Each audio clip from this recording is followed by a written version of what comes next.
Guide de l'auto, une présentation d'autogo.ca en collaboration avec Antirouille Métropolitain.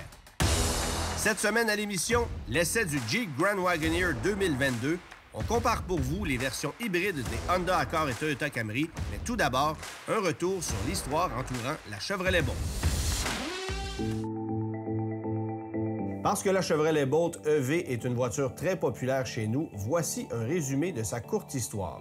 Le concept de la Chevrolet Bolt EV a été dévoilé en grande pompe au Salon de l'Auto de Détroit en janvier 2015, ce qui a fait couler beaucoup d'encre. Un an plus tard, Chevrolet présentait cependant sa version de production au Consumer Electronics Show de Las Vegas, puis sur Facebook, avant qu'elle ne soit aussi présentée quelques jours plus tard à Détroit en janvier 2016. La Bolt allait ainsi révolutionner le monde des voitures électriques avec une autonomie alors annoncée à 383 km, puis majorée à 416 km quelques années plus tard. La commercialisation a débuté au Québec en janvier 2017, alors que le concessionnaire bourgeois Chevrolet de Rawdon livrait une première Bolt à un certain Claude Michaud. Après un an de commercialisation, et bien que les ventes n'aient été guère impressionnantes aux États-Unis, avec à peine 23 000 unités vendues, le Québec allait grandement apprécier ce modèle qui allait gagner en popularité année après année. En novembre 2020, GM annonce hélas une vaste campagne de rappel, étant dans l'obligation de remplacer les batteries des modèles produits de 2017 à 2019. Puis, en août 2021, au moment où la version remaniée de la Bolt EV et la nouvelle Bolt EUV allaient débarquer, GM annonçait l'élargissement du rappel à l'ensemble des modèles. Ceci allait ainsi entraîner l'arrêt de commercialisation temporaire des différents modèles de Bolt, de même que sa production. Et pour cause, une défectuosité au niveau de la batterie produite par la coréenne LG Chem, occasionnant un risque d'incendie. En somme, une défaillance découlant d'une tôle isolante entre les cellules des batteries pouvant occasionner un court-circuit. Ce problème aurait d'ailleurs causé l'incendie d'une douzaine de Bolt EV dans le sud des États-Unis. Depuis ce moment, les concessionnaires Chevrolet n'ayant désormais plus de Sonic, de Cruise ou de Volt à offrir à leur clientèle, ne pouvaient toujours pas continuer à vendre les Bolt. Des centaines de voitures neuves étaient donc clouées au sol chez les concessionnaires, alors que la demande pour les véhicules électriques est de plus en plus forte et que la pénurie de modèles chez la compétition frappe fort. Ce n'est que tout récemment, et après avoir remplacé les batteries d'une majorité de voitures déjà immatriculées, que les concessionnaires ont commencé à recevoir des batteries de remplacement pour des Bolt EV et EUV 2022, leur permettant de livrer quelques unités au compte-gouttes. Tranquillement, on pourra chez GM livrer les voitures à ceux qui patientent depuis déjà trop longtemps, les ventes ayant repris de leur côté. Ces déboires auront coûté à GM plus de 2 milliards de dollars US ou plus de 15 000 par véhicule, facture majoritairement absorbée par LG Chem. On constate hélas que si les ventes n'ont cessé d'augmenter au Québec, plusieurs Nord-Américains ont perdu confiance au produit. À preuve, en 2021, près de 10 % des ventes totales de Bolt à l'échelle nord-américaine étaient faites au Québec, dans un marché qui ne représente qu'à peine 2,5 % du continent. De son côté, Chevrolet a par ailleurs confirmé l'arrivée prochaine d'un Equinox, d'un Blazer et d'une camionnette Silverado 100% électrique. Est-ce que l'avenir de la Bolt EV, plus ou moins populaire à l'échelle nord-américaine, pourrait ainsi être compromise? Seul l'avenir nous le dira. En attendant, la Bolt demeure encore et toujours l'électrique à grande autonomie la plus accessible au pays, avec un prix de revient au Québec, crédits gouvernementaux inclus, de 29 911 $ plus taxes. Également, une voiture électrique fiable et efficace que l'équipe du Guide de l'Auto recommande haut la main. Devriez-vous acheter votre voiture à la fin de la location? Comparez la valeur résiduelle du véhicule loué et sa valeur marchande. Si la valeur marchande est plus élevée, songez à acheter le véhicule, mais faites-le d'abord inspecter. Si le véhicule a été accidenté ou que la valeur marchande n'est pas intéressante, rendez-le.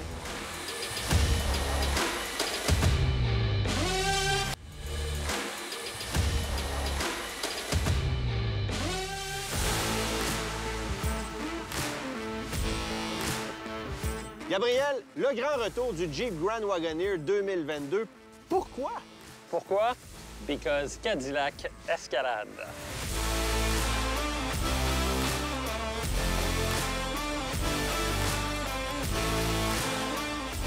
Alors, Gabriel, nous voici à bord du summum du luxe de ce que Stellantis sait faire de mieux.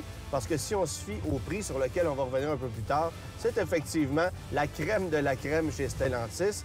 Et je suis certain que ta première déception avec le Grand Wagoneer, c'est le fait qu'on n'ait pas de panneau de bois sur le véhicule. En tout cas, moi, c'est ma première déception. Bon, évidemment, aujourd'hui, on est véritablement plus au goût du jour pour ce qui est de la présentation du véhicule, que ce soit la carrosserie, mais surtout aussi l'intérieur. Quand tu regardes l'habitacle de ce véhicule, tu sais, ça coche toutes les cases. Ouais.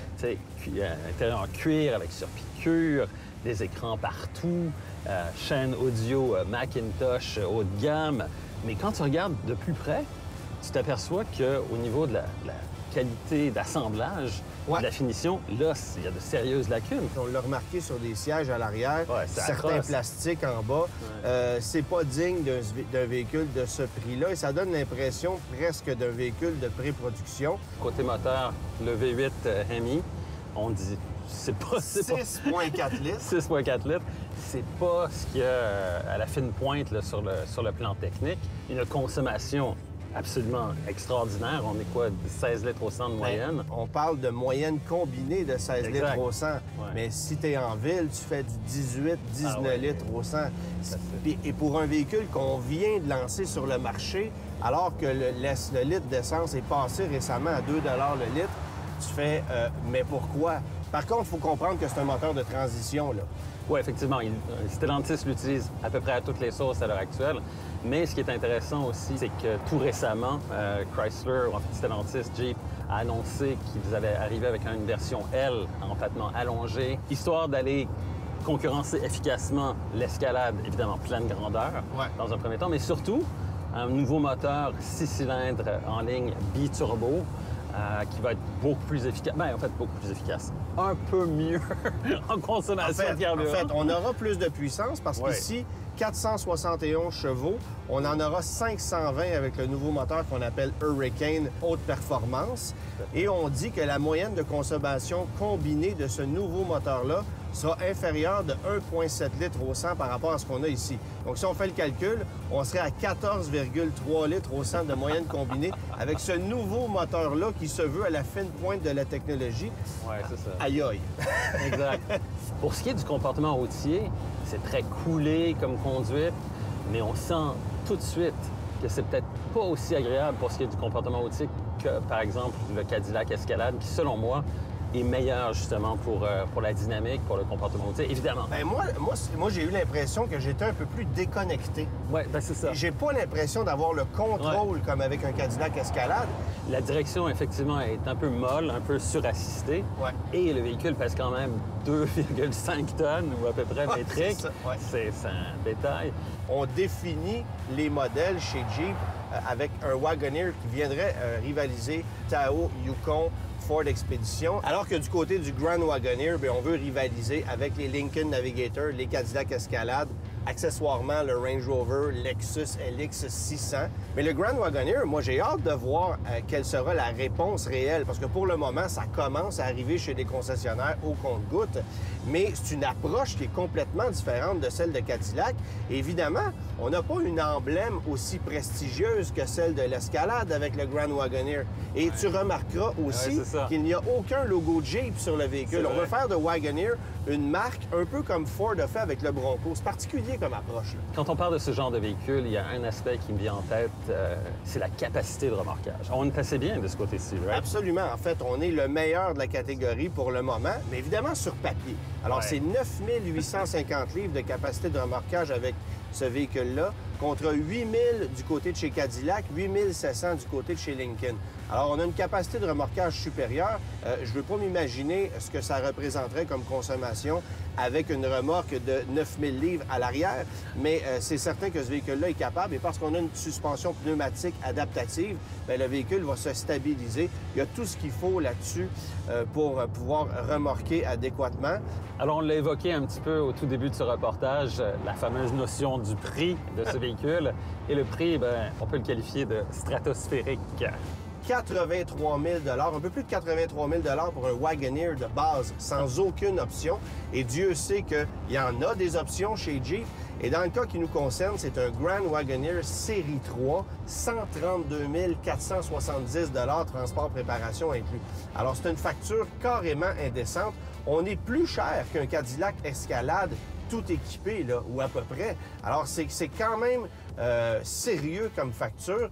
Dans le cas du Grand Wagoneer, il y a 4 versions de disponibles, Série 1, Série 2, le Série 3 qu'on a ici, qui est le plus luxueux, et une version obsidienne qui est assez luxueuse, elle aussi, où on retire tout le chrome pour remplacer ça par des moulures noires pour avoir un look un peu plus austère. Il y a beaucoup de choix de modèles pour une échelle de prix, option exclue, de 83 à 126 000 $. C'est quand même pas rien, là. À ce prix-là, le choix est vaste. Après t'être fait bercer confortablement au volant du Grand Wagoneer, t'en tires quoi comme conclusion? Écoute, pour ce qui est des points forts, évidemment, le confort, le très grand confort, la souplesse, la linéarité de ce moteur. Évidemment, c'est le propre des V8 de grande cylindrée. Par contre, pour ce qui est des points faibles, on ne peut pas passer sous silence la qualité d'assemblage qui laisse véritablement à désirer sur un véhicule de ce prix.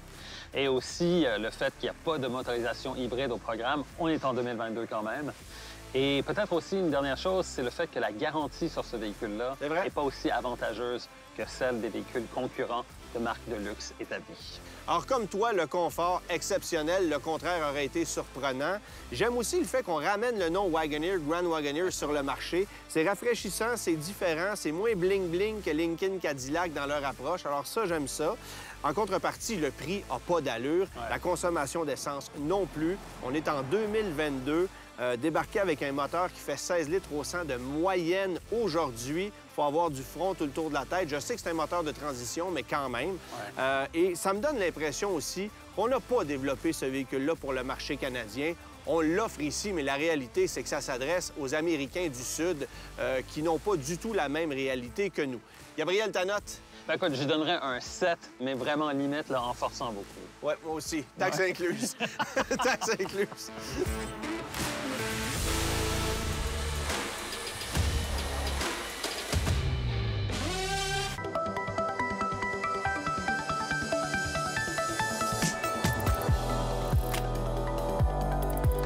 Mathieu, Gabriel et moi avons mis à l'essai le Grand Wagoneer dans lequel tu es confortablement installé présentement. Oui. On est capable de te parler de la puissance mécanique, de la rigidité structurelle, de son comportement, mais ça, là... Oui, hein?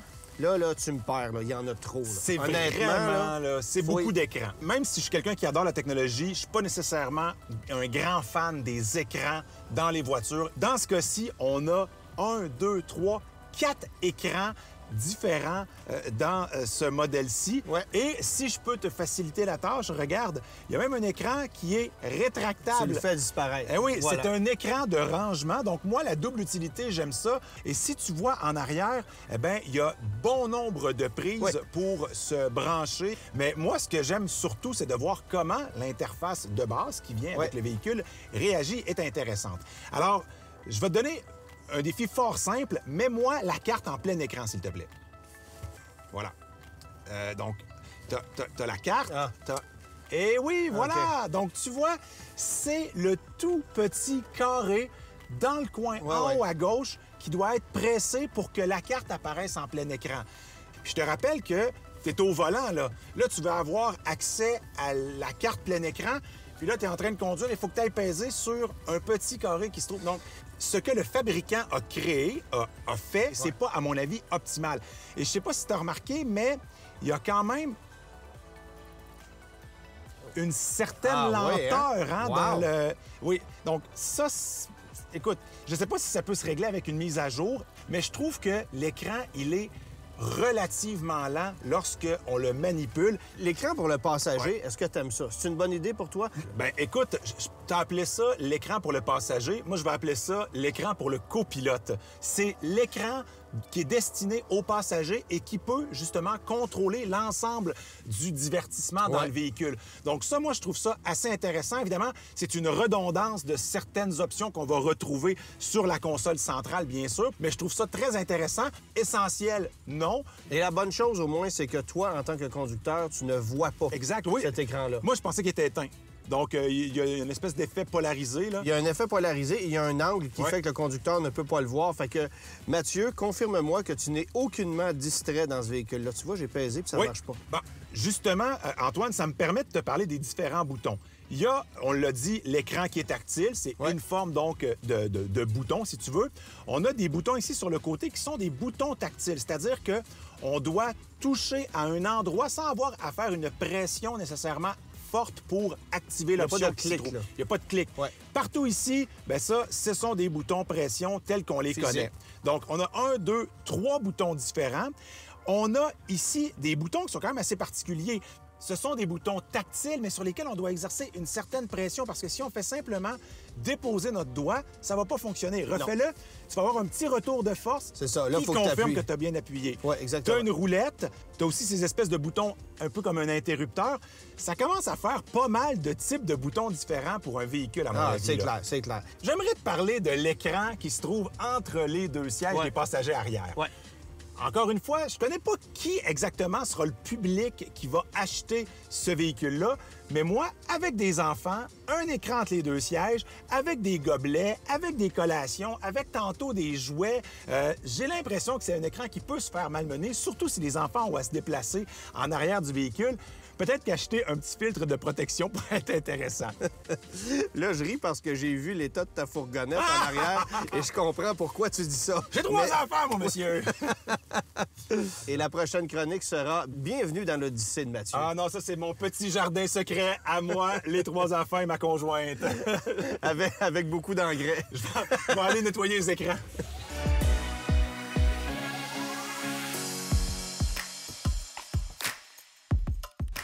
Lors de votre prochain entretien, faites vérifier le filtre à air de votre batterie.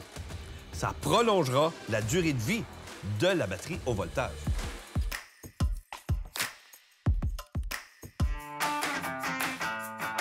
C'est sous la pluie qu'on répond aujourd'hui à la question de Samir qui souhaite remplacer sa Nissan Maxima 2014 par une nouvelle berline hybride, économique et fiable. Il hésite tout simplement entre la Honda Accord et la Toyota Camry. Alors commençons avec la Honda Accord. Je vous apprends peut-être qu'il existe une version hybride de cette voiture-là parce qu'Honda n'en fait pas la promotion, n'a d'ailleurs jamais fait la promotion de ces versions hybrides et c'est bien dommage parce que c'était des voitures très intéressantes. Pensez à la Clarity, pensez à l'Insight qu'on a vendu au compte-gouttes parce que le constructeur n'était pas intéressé à en vendre en grande quantité, malheureusement. Et c'est la même chose pour l'Accord en réalité. Une voiture qui est distribuée de façon très faible, quelques unités par concessionnaire seulement. Et il y a 2 versions de disponibles au catalogue, la version de base et la version Touring. 2 couleurs de disponibles seulement dans les 2 versions, le noir, le blanc. Alors, c'est pas très excitant. Et la facture est élevée. Vous allez payer un peu plus de 39 000 $ pour une Accord hybride de base et tout près de 46 000 $ pour une Accord hybride Touring comme on a ici.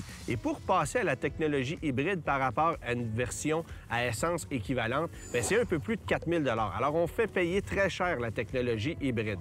Évidemment, l'Accord, c'est une voiture très intéressante sur le plan dynamique, plus que la Toyota Camry. Beaucoup d'espace à l'intérieur, beaucoup d'espace au niveau du coffre également. Une ergonomie d'ensemble qui est très intéressante. Et personnellement, je préfère le confort des sièges de l'Accord plutôt que de la Camry. Et le comportement routier est peut-être un peu plus inspirant. Maintenant, du côté de la Toyota Camry, bien, c'est une voiture qu'on sait très populaire. La voiture la plus vendue auprès des chauffeurs de taxi parce qu'elle est durable, parce qu'elle est résistante, parce que le coût de revient au kilomètre est très faible, dépréciation qui est faible et parce que c'est une voiture réellement économique.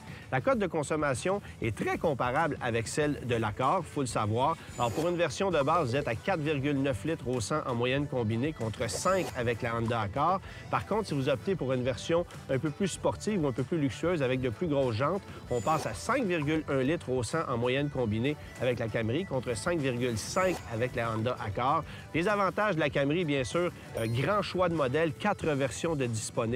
Prix qui est nettement plus intéressant, ça c'est clair. Pour passer à la version hybride par rapport à une version à essence régulière, c'est 2 000 $ tout simplement. Et vous allez rentabiliser ce 2 000 $-là très facilement, uniquement avec la consommation d'essence. Mais vous allez aussi préférer la conduite d'une Camry hybride versus une Camry régulière parce que la voiture est plus confortable, plus puissante et drôlement moins bruyante également. Alors, il y a beaucoup d'avantages avec la Toyota Camry qui est une voiture moins coûteuse, un tantinet moins gourmande, plus populaire également et plus facile à obtenir auprès de votre concessionnaire. Par contre, pas le choix d'admettre que côté conduite, c'est peut-être un peu moins inspirant que la Honda Accord. Et le confort des sièges, personnellement, l'assise, je la trouve très courte. Alors ça, c'est une question de goût personnel.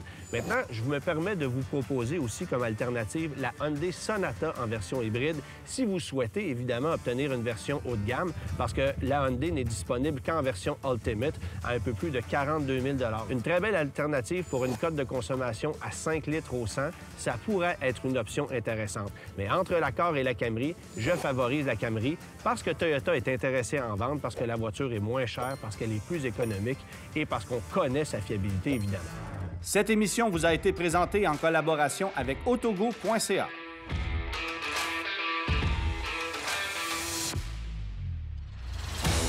La semaine prochaine à l'émission, une visite du Salon du véhicule électrique de Montréal, l'essai de la camionnette Ford Maverick et un auditeur hésite entre une BMW M240i X-Drive et une Lexus IS 350 à rouage intégral.